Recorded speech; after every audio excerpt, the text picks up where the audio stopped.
नमस्कार यार सबैलाई जय श्री राम जय श्री कृष्ण। आज म श्रीमद् भागवतको 21औं दिनमा 15 अध्यायको बाँकी भागदेखि अगाडि बढाउँदै जान्छु।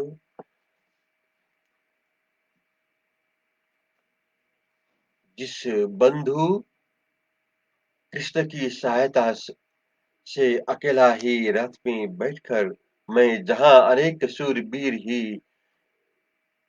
ग्राह है, ऐसे अनंत अपार पुरुओं के कटक रूप समुद्र को तैर कर गया।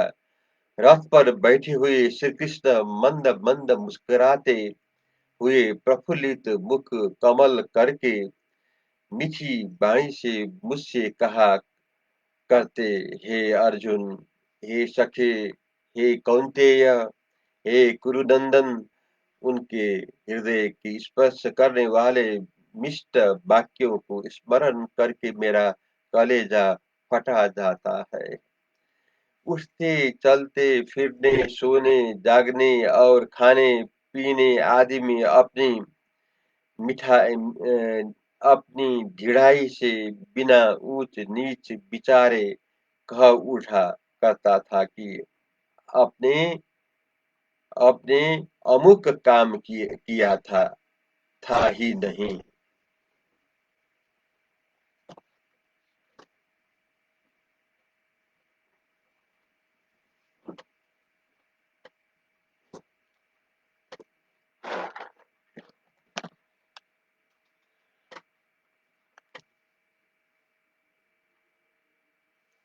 तुम कहाँ तुम कहाँ थे? मेरे तिरस्कार युक्त ऐसे ऐसे वाक्यों को वे अपने बड़प्पन से ऐसे कह लिया करते थे, जैसे मित्र मित्र के और पिता पुत्र के अपराधों को सह लिया करता है।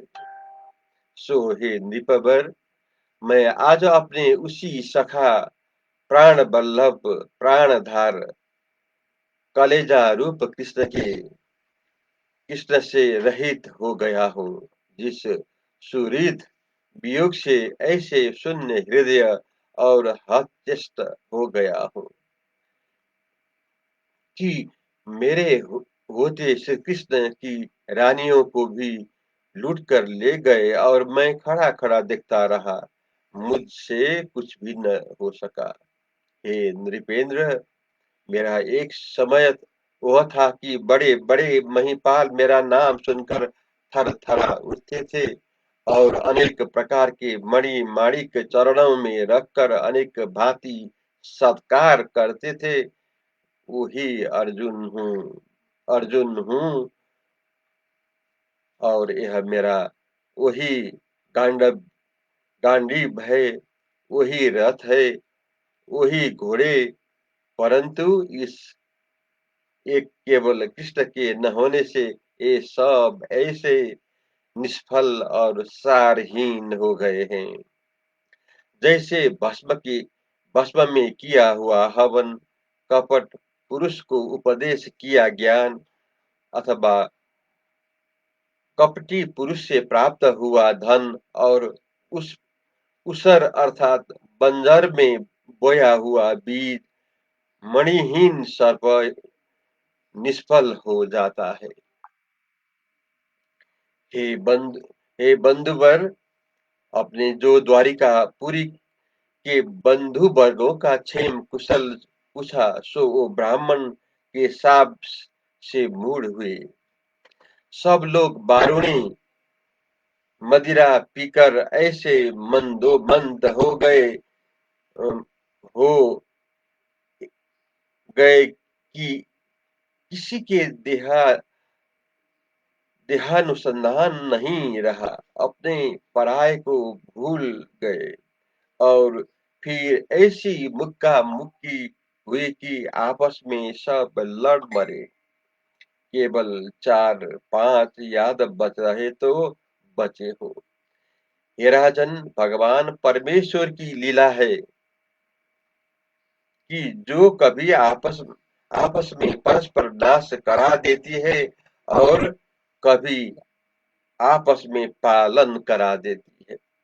हे भ्राता, हे भ्रात, जैसे लड़कर बड़े बड़े जीव छोटे छोटे जीवों को खा लेते हैं और सबल निर्बलों को खा लेते हैं, और जो बड़े बलवान समान होते हैं वो सब आपस में एक को एक खा जाते हैं।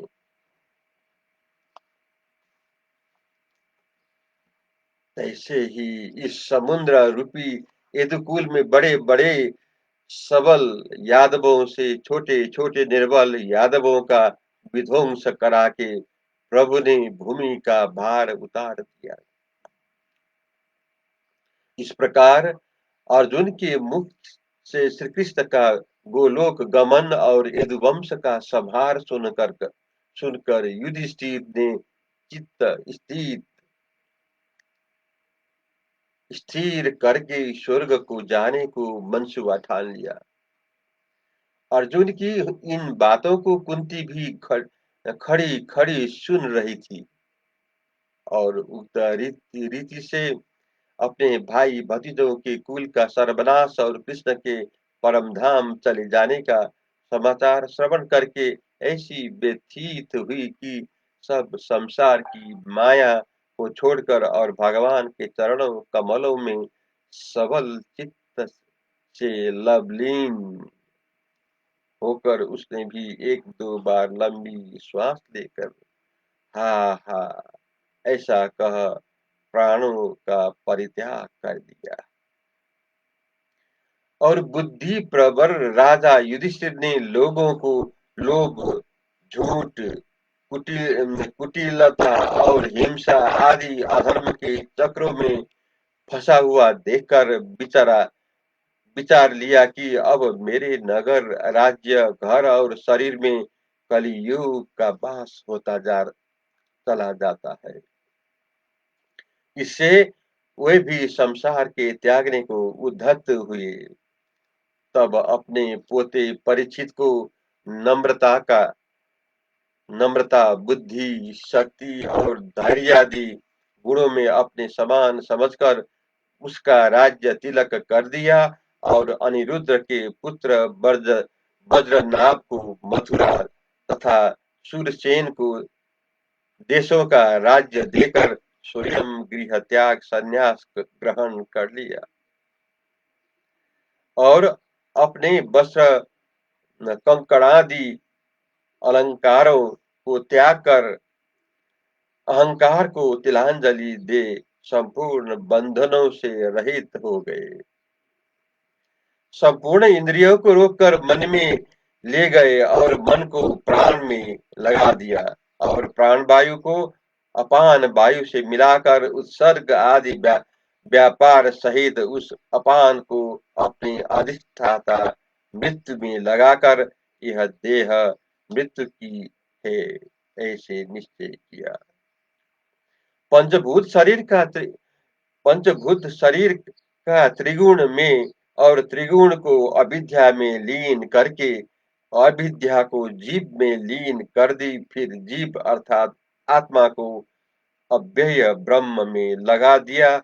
इस तरह पर ब्रह्म में लीन होकर न किसी की ओर देखते और न बधिर की तरह किसी की बात सुनते, वह उत्तर दिशा को ओर चल दिए जहां से कोई ब्रह्मज्ञानी फिर कहीं नहीं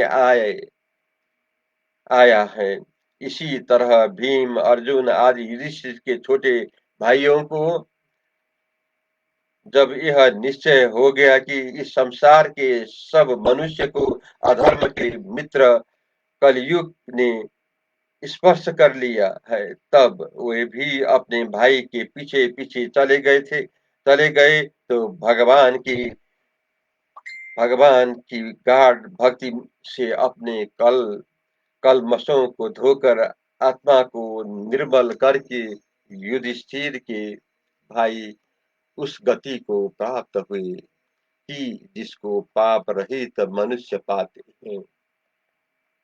आत्मज्ञानी विदुर भी प्रभा प्रभास क्षेत्र में इस अनित्य देह को त्याग करके श्री कृष्ण के चरण कमलों में चित्त लगाकर अपने स्थान को चले गए, अर्थात यमराज के अधिकार को प्राप्त हो गए।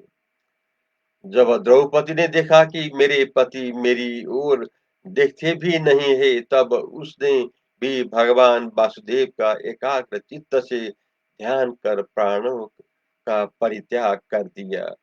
जो मनुष्य भगवान के प्यारे पांडवों के अति पवित्र स्वर्ग गमन का वृतांत सुनते हैं, उनके सब अमंगल दूर हो जाते हैं।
एकमात्र स्वामी सखा